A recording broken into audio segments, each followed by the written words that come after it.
निर्वाण प्रकरण का 165 सर्गा। वशिष्ठ जी बोले, हे राम, इस प्रकार मूढ़ मन रूपी हिरण भटकता है। इससे मेरा यही आशीर्वाद है कि तुमको उस वृक्ष का संग हो। अब वो वृक्ष वही अपना समाधान वाला। जब उस वृक्ष के निकट जीव जाता है तब भी वो शांति को पाता है। जब उसके नीचे आ बैठता है तब तीनों ताप अंतःकरण से मिट जाते हैं। अब ये तीन ताप कौन से हुए? आध्यात्मिक, आदि भौतिक। हाँ, ये तीन ताप हैं। जितने विषय रूपी वृक्ष हैं उनके निकट गया हुआ मन रूपी मृग शांति नहीं पाता। विषयों के निकट जाने से शांति नहीं आती, पर जब समाधान रूपी वृक्ष के निकट आता है तब वो शांति पाता है और बुद्धि खिल उठती है। जैसे सूर्यमुखी कमल सूर्य को देखकर खिल उठता है, उस वृक्ष के अनुभव रूपी फल और शास्त्र विचार रूपी पत्तों और फूलों को देखकर वह बड़ा आनंद पाता है। आनंद कैसे आता है उसको? वो संसार में औरों को जलता हुआ देखता है ना। देखो, संसार में है तो वही का वही, ज्ञानी के लिए भी अज्ञानी के लिए भी व्यवहार वैसा होता है। पर उस व्यवहार में जो संसारी होते हैं वो कैसे होते हैं? जल रहे होते हैं ना, अंदर से तपन हो रही होती है। और जो परमार्थिक होते हैं, है ना, और जो ज्ञान में आ जाते हैं, जो विचार करते हैं, वो कैसे होते हैं? शांत स्वरूप होते हैं। वो कहते हैं उन फूलों और उन पत्तों को देखकर वो बड़ा आनंद पाता है। फिर उस वृक्ष के ऊपर चढ़ जाता है। जहाँ आनंद आता है ना, मनुष्य की ये प्रवृत्ति है कि जहाँ से उसको अच्छा लग रहा होता है उसी साइड जाना शुरू कर देता है वो, और पृथ्वी का वो त्याग करता है। जैसे सर्प अपनी पुरानी केंचुली को छोड़ देता है और नूतन सुंदर शरीर से शोभित होता है। अब का ना, उस वृक्ष के ऊपर चढ़ जाता है और पृथ्वी का त्याग करता है। अब वृक्ष क्या हुआ और पृथ्वी क्या हुई? हाँ, वो विचार हो गया और पृथ्वी संसार हो गया, ये शरीर हो गया, है ना। यहाँ से ऊपर गया, इस शरीर से उठकर वो ऊपर गया। जब उस वृक्ष पर चढ़ता है तब गिरता नहीं, क्योंकि उसके पत्ते बहुत मजबूत हैं। उनके आश्रय से वो ठहरता है। अब ये पत्ते क्या हो गए? पत्ते होगी उसकी दृढ़ता, अपने स्वरूप पर दृढ़ता होगी उसकी। अब ये पत्ते हो गए उसके पत्ते बहुत मजबूत हैं। उनके आश्रय से वो ठहरता है और विचार भी करता है वो। समाधान रूपी वृक्ष के पत्ते ये सत्य शास्त्र, ठीक है। अब देखो उनकी दृढ़ता हुई ना, सत्य शास्त्र देखो पढ़ तो कब से रही है, पर जब तक दृढ़ता नहीं होती, विचार नहीं चलता, तब तक कल्याण नहीं होता। वो तो फिर गिरते हैं फिर उठते हैं, फिर गिरते हैं फिर उठते हैं। जब समाधान रूपी वृक्ष से जीव उतरता है तब शास्त्र के अर्थ में ठहरता है और जितनी पदार्थ देखता है वे उसे मिट्टी धूल से जान पड़ते हैं। अब जब एक पर उसकी दृढ़ता होगी पूर्ण, था पहले भी वही है अब भी वही, पर ना नजर बदल जाती है, दृष्टि बदल जाती है।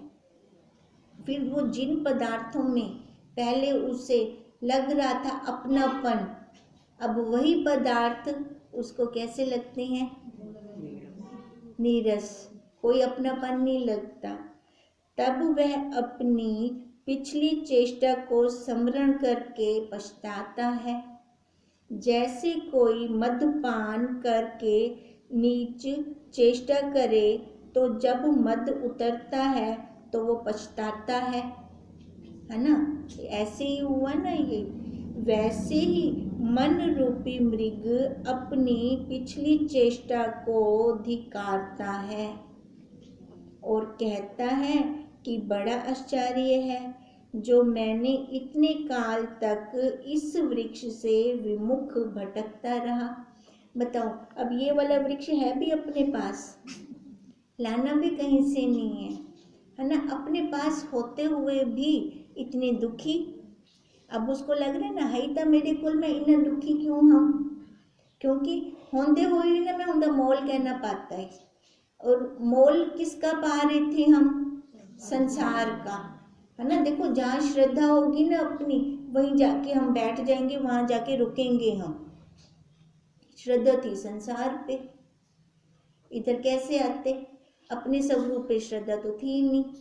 अब जहाँ श्रद्धा होती है रुकती वही है, बात भी उसी की मानते हैं हम। अब मुझको शांति हुई है। जैसे दिन की तपन न रहने पर चंद्रमुखी कमलनी को शांति होती है, वैसे ही मन रूपी मृग को शांति होती है। कब होती है? जब अपने स्वरूप में दृढ़ होता है। हे राम, पुत्र, धन, स्त्री आदि जो दिखते हैं उनको वह संकल्प पूर्व और स्वप्न सादृश्य देखता है। जब दृढ़ता होगी ना, फिर सारे उसको ये कैसे लगेंगे?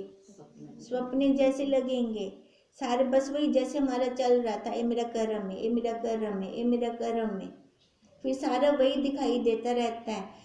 उनमें दृढ़ता ही नहीं होती। फिर होता है लो दो और चलो, जितना उनसे लेना है, जितना उनको देना है, उसके बाद खत्म यात्रा। हे राम, पुत्र, धन, स्त्री आदि जो दिखते हैं उनको वह संकल्प पूर्व और स्वप्न सादृश्य देखता है। जैसे स्वप्न से जागकर कोई स्वप्न पूर्व को स्मरण करता है, परंतु उसमें अभिमान नहीं होता, है ना। वहाँ पे कोई टिकता तो नहीं है, भूल जाता है वो वैसे का वैसे। वैसे ही उसमें भी अभिमान नहीं होता। बताओ, आज तक हमने कितने स्वप्न देखे होंगे? अभी कुछ दिनों वाले तो होंगे याद, जो 1 साल पहले वाले होंगे वो याद होंगे, चाहे जैसे मर्जी स्वप्न हो, याद नहीं होंगे। पर 1-2 साल की पहली वाली घटनाएं वो स्मृति में होंगी। अब देखो, स्वप्न को हम भूल गए ना, चाहे जैसा मर्जी स्वप्न था। ऐसे ही कहते हैं, ये जो घटनाएं जो हम नहीं भूले वो क्यों ना भूले। हाँ, उनको सच समझा हमने ना, इसलिए हम उनको भूले नहीं है। अब कहते हैं, अगर व्यवहार ही ऐसे कर दो स्वप्न की तरह, फिर पछताना नहीं पड़ेगा ना, कोई टिकेगा नहीं ना मन में। बहते पानी के साथ बहना है। अब बहता पानी क्या है? ये काल। काल बह रहा है, बह रहा है, बह रहा है, बह रहा है, रुकता नहीं है। 1 सेकंड के लिए भी रोक के दिखाओ, नहीं रुकता। अब कहते हैं, इसके साथ बहना है, प्रेजेंट में रहना। जो प्रेजेंट है ना उसमें रहें। तो मतलब बहने का मतलब क्या है? बहने का मतलब यही है, जो हो गई हुआ गई, गांठ नहीं रखनी, कोई भी ना गांठ नहीं रखनी। हम क्या करते हैं? गांठ रख लेते हैं। यही बंधन का कारण है, यही सबसे बड़ा बंधन है। तभी मुड़ वापस आना पड़ता है हमें। अब इसलिए कह रही हैं कि जैसे स्वप्न से जागकर कोई स्वप्न पूर्व को स्मरण करता है, परंतु उसमें अभिमान नहीं होता, वैसे ही उसमें भी अभिमान नहीं होता। जिसके अंदर दृढ़ता आ जाती है, पूर्णता होती है। जब जीव अनुभव रूपी फल को खाता है तब बड़ा आनंद आता है। हम तभी कहते हैं बार बार अनुभव कर, अपनी अनुभूति निकाल। देखो जब अनुभूति निकालते हैं तो मजा आता है। जब लग रहा होता है ना पहाड़ जैसी परिस्थिति, अनुभूति निकालते हैं, विचार करते हैं, निकल गई, अच्छा निकल गई, फिर उस टाइम कितना आनंद आता है। नहीं तो उस परिस्थिति के अंदर कितना कुछ निकल जाता। अब इसलिए कहते हैं जब जीव अनुभव रूपी फल को खाता है तब बड़ा आनंद पाता है, जिसको वाणी नहीं कह सकती। उस आनंद को कैसे बखान करें, नहीं कर सकते हैं ना। वह शांत, निर्मल और निर्तिशय पद को प्राप्त होता है। जो मन का विषय हो वह सातिशय पद है। देखो जो वो पद को प्राप्त होता है वो निरतिशय पद है। निरतिशय पद जिसका हम बखान नहीं कर सकते। और जो मन का विषय हो वह सातिशय पद है, वो वाणी से होता है। जो मन का विषय नहीं वह निर्तिशय पद है। जो इंद्रियों का विषय है उसका नाश भी होता है। ठीक है, उसका कभी एक बार वो आनंद आ गया ना, उसमें हम टिक गए ना, वो हमसे कोई छीन नहीं सकता। और जो ये मन का आनंद है, विषयों का आनंद है ना, उसके लिए इंद्री भी चाहिए। और वो आनंद ऐसे होता है, आने जाने वाला होता है, वो कभी एक जैसा रह नहीं सकता। और जो इंद्रियों और मन का विषय नहीं उसका फिर नाश भी नहीं। वह मनुष्य उसी अविनाशी पद को पाता है जिसको वो समाधान रूपी वृक्ष प्राप्त हो गया।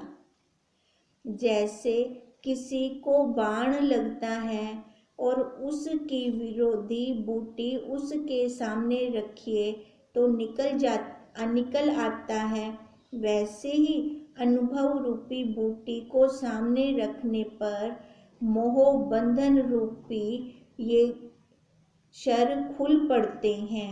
अब देखो जब हम अनुभव करते हैं ना तो वहाँ पर ना मोह, अनुभूति होगी कैसे, जब वैराग्य होगा, है ना। वैराग्य होगा तो अपने स्वरूप पर दृढ़ता होगी, और अपने स्वरूप पर दृढ़ता होगी तो उसका मतलब है ये संसार सारा मिथ्या लग रहा होगा उस टाइम। फिर वहाँ पर मोह कैसे, है ना, मोह आसक्ति कैसे होगी। फिर वहाँ मोह आसक्ति नहीं है तो बंधन कैसे। कहते हैं फिर अब जिसके ये बंधन सारे खुल गए वह फिर कैसे पद को पाएगा, परम पद को। वो परम पद कहाँ पर है, अपने पास है ना, वो परम पद हम स्वयं में वो।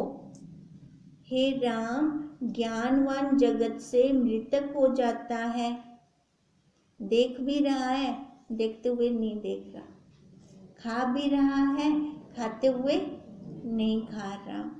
वह संसार से निर्लिप्त रहता है, जैसे लकड़ी अग्नि के बिना शांत हो जाती है, सबको स्वाहा करके वो शांत हो जाती है। वैसे ही वासना से रहित ज्ञानवान की चेष्टा शांत हो जाती है, अर्थात संसार की सत्यता से रहित चेष्टा उसकी होती है। और फिर संसार रूपी अग्नि नहीं प्रज्वलित होती। अब अग्नि कैसे जलेगी, जब हम उसमें लकड़ डालेंगे। अगर लकड़ ही नहीं डाल रहे उसमें तो वो शांत हो जाएगी ना। अब ऐसी ये संसार की सत्यता कब लगेगी, जब हम उसमें विषय रूपी अग्नि डालते हैं। जब विषय रूपी अग्नि ही नहीं है तो फिर संसार की सत्यता, वो अग्नि कैसे जलेगी, फिर वही खत्म हो जाएगी। तब द्वैत और अद्वैत की कल्पना भी मिट जाती है। यह उन्मत्त की तरह अपने स्वरूप में फिर मगन रहता है, उसको संसार से कुछ लेना देना नहीं होता। जहाँ तक उसका होता है संबंध, बस वहीं तक ही वो व्यवहार में चल पड़ता है। उसके बाद व्यवहार खत्म तो वो भी संबंध भी खत्म।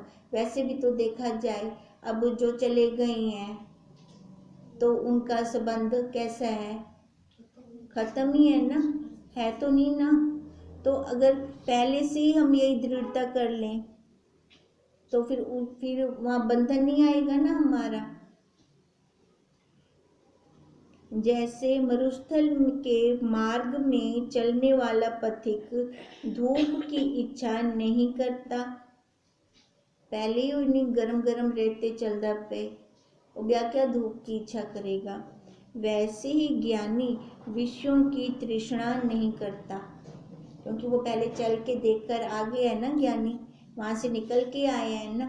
अब उसको फिर थोड़ी वो जलन तपन चाहिए उसको। जिसने आत्म अनुभव रूपी अमृत पान किया है उसको विषय रूपी कांजी की इच्छा नहीं हो रहती। वह पुरुष सदा निर्वासनिक है।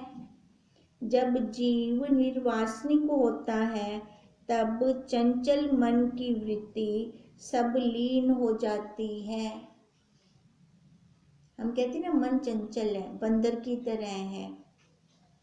अब बंदर दिखता है, ये मन रूपी बंदर दिखता है नहीं ना, मन रूपी बंदर नहीं दिखता ना, फिर हम उसको ऐसे क्यों बोलते हैं। बंदर, बाहर वाले बंदर को तो देखा है, वो एक डाल से दूसरी डाल पे, दूसरी डाल से दूसरी डाल पे कभी टिक के बैठ नहीं सकता।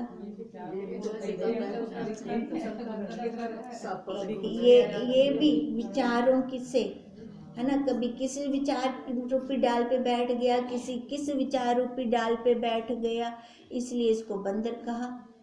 अब इसलिए तो कह रहे हैं तब ये चंचल मन की वृत्ति तब लीन हो जाती है जब जीव निर्वासनिक होता है, केवल आत्मज्ञान मात्र शेष रहता है। मैं मेरा इत्यादि भावना सब नष्ट हो जाती है। जब तक चित्त का संबंध होता है तब तक मैं और मेरा ये प्रतीत होता है, और जब चित्त का संबंध मिट जाता है तब वो एक हो जाता है। जैसे एक सूखा और एक गीला काष्ठ होता है। सूखा शुद्ध और गीला उपाधिक कहता है, और जब जल सूख जाता है तब वह भी शुद्ध हो जाता है। वैसे ही जब मन की उपाधि नष्ट हो जाती है तब शुद्ध ही आत्मा रहती है। अब देखो, मन की उपाधि जब नष्ट हो जाती है तब शुद्ध आत्मा रहती है, मतलब अब कैसे कैसे कह रहे हैं ये, जब मन की उपाधि नष्ट हो जाती है तब शुद्ध आत्मा रहती है। मन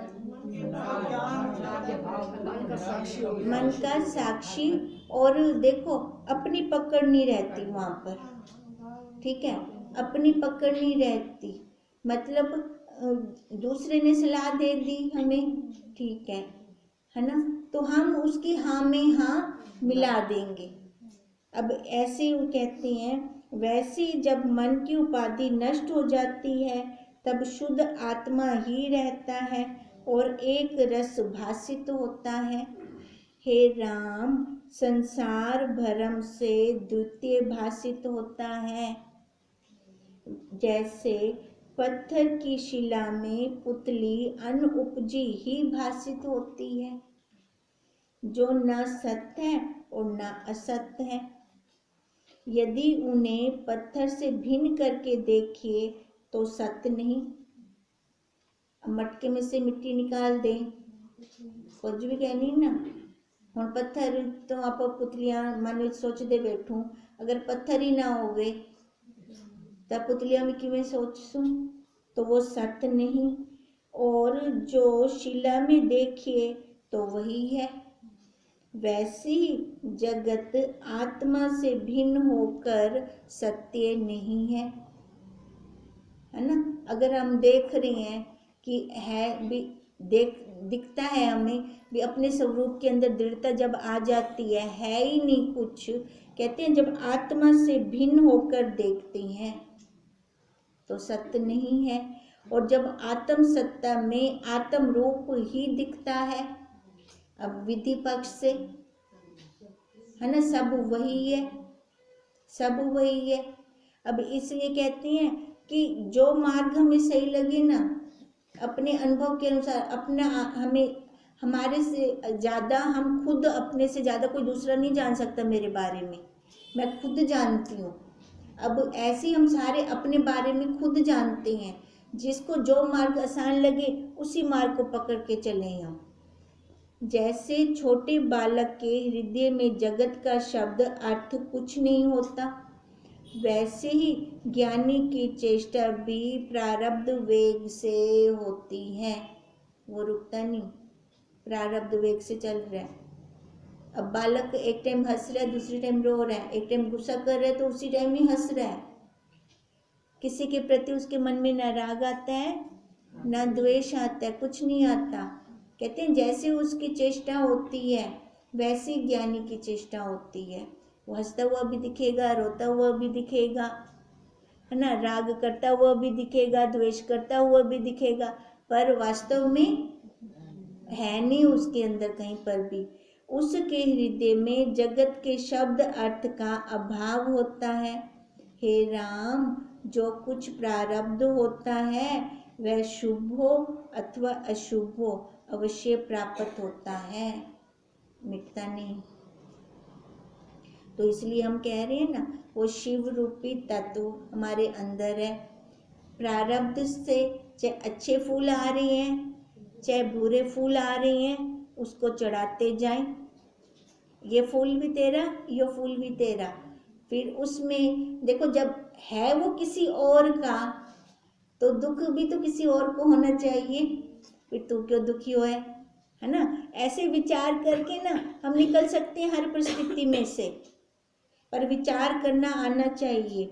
जैसे मेघ से गिरती हुई बूंद नहीं नष्ट होती, मेघ मंत्र शक्ति से नष्ट होता है, तैसे ही उस जीव का भी प्रारब्ध कर्म नष्ट नहीं होता। अब बादल बरसात कर रहे हैं, मैं कहूँ रुक जाए, वो रुकेंगे नहीं, पर जो ब्रह्मज्ञानी संत हैं, है ना, कह रहे हैं ना मंत्र शक्ति से, तो फिर रुक सकते हैं। वो बापूजी ने किया था, किया ना, हम सब ने अपने आंखों से देखा कैसे मेघ को कहा था चल तू चला जा अब यहाँ से। फिर पूरा सत्संग हुआ, उसके बाद फिर बापूजी ने कहा अपनी अपनी जगह पे चले जाओ, बैठ जाओ, अब मैं कह रहा हूँ। फिर कैसे उसको कहा कि इंद्र देवता दे धमाधम, फिर कैसे शुरू हो गई थी बारिश उसी टाइम में, है ना। तभी वो कह रहे हैं कि तैसे ही जीव का भी प्रारब्ध कर्म नष्ट नहीं होता, परंतु वह उसमें बंधता नहीं है। देखो, प्रारब्ध कर्म तो सबने भोगना ही भोगना है, पर क्या होता है कि जब विचार आ जाता है ना, तो उसमें भी देखने वाला बन जाता है, अच्छा भी बुरा भी। प्रारब्ध तो यही है ना, क्योंकि ये जो शरीर बना हुआ है पाप पुण्य का मिश्रण है, मनुष्य का शरीर। अब पाप का फल दुख, पुण्य का फल सुख, मतलब वो दोनों मिलने ही मिलने हैं इसको। अब जब हम दोनों को देखने वाले बन जाएंगे, ना सुख में लय हो ना दुख में लय हो, तो फिर देखो कौन दुखी होगा, फिर किसको ताप लगेगा अंदर से, किसको टेंशन होगी, फिर नहीं होगी ना किसी को, क्योंकि दोनों देखने वाले बन गए। पर भूल क्या होती है, हम सुख में ना लय हो जाते हैं, सबसे बड़ी भूल है हमारी ये। और जब दुख आता है तो उसको काटने की कोशिश करते हैं, यही भूल है हमारी सबसे बड़ी। अब इसलिए कहते हैं कि उसका प्रारब्ध कर्म नष्ट नहीं होता, परंतु वह उसमें बंधता नहीं है। कौन? ज्ञानी। ज्ञानी बंधता नहीं है। अज्ञानी को संसार सत्य लगता है और भिन्न भिन्न पदार्थ संयुक्त प्रतीत होता है। अज्ञानी को तो ये नाना तत्व लग रहा है, जितने भी पदार्थ दिख रहे हैं उसको वो सत्व लग रहे हैं। अब एक काल में है तो अच्छा है, दूसरे काल में नहीं है तो दुखी है। क्यों? क्योंकि उसकी सत्यता पे दृष्टि है, क्योंकि उसकी समझ में पदार्थ सत्य होते हैं। पर ज्ञानी के हृदय में आत्मा का ज्ञान है, उसको संसार की सत्यता नहीं प्रतीत होती। खेल भी उसमें रहा है, फिर भी उससे अलग है। हे राम, यह जो समाधान रूपी वृक्ष मैंने तुमसे कहा है, उसकी विधि पूर्वक सेवा करने से अनुभव रूपी फल प्राप्त होता है। कहते हैं विधि रूप से, विधि पूर्वक सेवा करने से। अब विधि पूर्वक सेवा क्या है? पहले वो शम दम वाले नियम अपनाएं, स्टेप बाय स्टेप चलें, फिर उसके बाद जैसे स्टेप बाय स्टेप चलते जाएं तो रुकावट नहीं आएगी, क्योंकि पिछले रास्ते आप साफ कर दे हम तो, पिछों सारे निशान मिटेंदे हम तो, है ना। अगों भी साफ, आगे बढ़ते जाएंगे ना तो आगे भी साफ, पीछे देखेंगे पीछे भी साफ, यही होगा। अगर हम स्टेप बाय स्टेप नहीं चलते तो उसमें क्या होता है कि वो नीचे गिरने का ना खतरा बना रहता है, हर टाइम बना रहता है। अब इसलिए तो कह रही हैं कि जो समाधान रूपी वृक्ष मैंने तुमसे कहा है, उसकी विधि पूर्वक सेवा करने से। अब सेवा क्या है? मतलब प्रयोग करना, उस अपने अनुभव में लेके आना, अपने व्यवहार में लेकर आना, उसकी सेवा करने से फिर अनुभव रूपी फल प्राप्त होगा। अब जैसे गुरुदेव कहते हैं तू शरीर नहीं है, ठीक है। अब मैं शरीर नहीं हूँ तो कैसे नहीं हूँ, इसको देखना है ना मेरे को, मैं कैसे शरीर नहीं हूँ। क्योंकि देखो शरीर नहीं हो, हाथ कर्म कर रही हैं, पैर चल रही हैं, आंखें देख रही हैं, अब बता कौन रहा है? मैं कहूँ कि मन बता रहे सब्जी में नमक बस कर, इतना पावना ज़्यादा क्या नहीं पावना, ठीक है। पर मन को कौन कह रहा है? साक्षी कह रहा है ना। अब कपड़े धो रही हूँ, ना हाथ को पता है, ना साबुन को पता है, ना सोटी को पता है, ना कपड़े को पता है, किसी को नहीं पता। कौन आगदा पे बस कर और पानी तो कट और तारते पा, है ना। बैठा हुआ है ना वो ज्ञान रूप से अंदर, मैं वही हूँ। ये शरीर तो उसका घर है, कैसे वो इस घर में को सजा रहा है ये देखना चाहिए, ना कि ये मैं शरीर हूँ ऐसा करके देखें तो वहां पे भूल हो जाती है। शीशे के आगे खड़ी होके देख, मैं मोटी थी कि कैसे शरीर मोटा थी कि, ठीक है ना। तो ऐसे मतलब इसी को अलग करके देखने की आदत हो जाए हमें। डट, अगर हम किसी बात पे डट जाते हैं ना वो पूरी होती है। हम डटते ही नहीं, हम बाहर वाली बातों पे डटते हैं, तो यही गलती कर लेते हैं यहीं पर।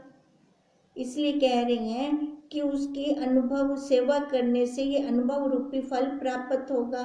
पर जो बोध से रहित होकर सेवन करता है तो अनेक यत्न से भी फल की प्राप्ति नहीं होती।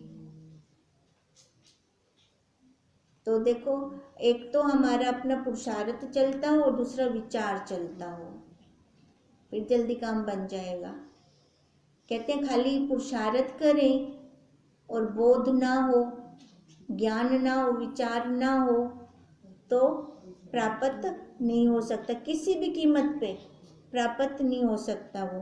क्योंकि उसे ऐसी भावना नहीं कि आत्मा शुद्ध और सतचित आनंद है। उसको थोड़ी पता है मैं आत्मा, मैं सच्चिदानंद, मैं प्योर हाँ, उसको पता है नहीं। पता किसको है? जीव को। जीव को, जीव फिर वो जानना रूप में आ जाए, उसमें बैठ जाए, अहंकार से, अंतःकरण से हम बैठे हैं यहाँ पर, ठीक है। अब अंतःकरण से ही हमने इस ज्ञान को लेकर अंतःकरण को ही छोड़ना है। अंतःकरण को बिठाना है ना फिर हमने। अब इसलिए तो वो बार बार यही कह रही हैं, क्योंकि उसमें ऐसी भावना नहीं है कि मैं शुद्ध हूँ, मैं सतचित आनंद हूँ। और जिनको यह भावना प्राप्त होती है उनको भोगों की इच्छा फिर नहीं रहती। अब देखो, अब उसके अंदर तो कुछ भी नहीं है। अब हमें पता है ना, अगर हम शरीर से दृष्टि हटाकर मैं कहती हूँ कि मैं ब्रह्म हूँ, मैं आत्मा हूँ, मैं सच्चित आनंद हूँ, ठीक है। तो अगर ऐसी अपनी वृत्ति प्रवृत्ति चल रही है तो सामने से कोई बैठा कुछ खा रहा है और इसको नहीं मिल रहा, इसको नहीं दे रहे, तो इसकी इच्छा होगी वो लेने की? नहीं होगी ना। होगी तो दृढ़ता नहीं है। हाँ, होगी तो दृढ़ता नहीं है, सीधी सी बात है ना। तो देखो, अब वही है अपना निरीक्षण करना। हम अपना, नहीं तो क्या होता है कि घर में इसी बात पे ना बुजुर्गों का बहुत क्लेश होता है। आजकल की नई जनरेशन, वैसे नई जनरेशन को ऐसे करना नहीं चाहिए। अगर घर में कोई बुजुर्ग हैं तो उनको पहले दो, आप बाद में लो, ठीक है। पर होता क्या है कि वो बच्चों में मस्त होकर खुद ही अपना लेकर बैठ जाती हैं। अब बुजुर्ग मारता है या बुजुर्ग और कुछ है तो उनके अंदर आ रहा होता है, मन चल रहा होता है, ठीक है। अब ये मन क्यों चल रहा है? क्योंकि उन्होंने सुना नहीं हुआ, अमल नहीं किया हुआ, इसलिए फिर वो दुखी होते रहते हैं अंदर से। अब इसलिए कह रहे हैं, देखो बुजुर्ग तो सभी ने होना है। जैसे जैसे जा रही है उम्र, ये शरीर जैसे जैसे शरीर की उम्र जा रही है, हमने सबने उसी अवस्था में आना है। अब उस अवस्था की तैयारी अब हो रही है। पता नहीं ना आ जाए कि कल हैं कि परसों हैं, या बैठे बैठे अभी चले जाएं, कुछ अता पता नहीं है। पर तैयार तो हो, तैयार तो हो, है ना। आगे कर्म के अनुसार, प्रारब्ध के अनुसार सारा चल रहा है, चलता जा रहा है, अपनी तैयारी करनी है हमें। अब इसलिए कहें, उनको ये भावना नहीं रहती। जैसे किसी ने अमृत पान किया हो तो वह अमल और कटुक फल की चाह नहीं करता। अब जिसने अमृत पान कर लिया, असली फल खा लिया, वो नकली फल क्यों खाएगा? अब असली फल कौन सा है हमारा? अपने स्वरूप में दृढ़ता करनी, यही असली फल है। हम सबके पास है, हमें कहीं से लाना नहीं है, किसी ने हमें देना भी नहीं है। हमने अपने फल को खुद निकालना है और खुद ही खाना है, और खाकर तृप्त होंगे हम। और आनंद जो आएगा वो आनंद किसी दूसरे को नहीं आ सकता, उसकी अनुभूति भी हमें ही होगी फिर। ओम तम नमामि, ओम तम नमामि हरिं परम, ओम तम नमामि हरिं परम। आज क्या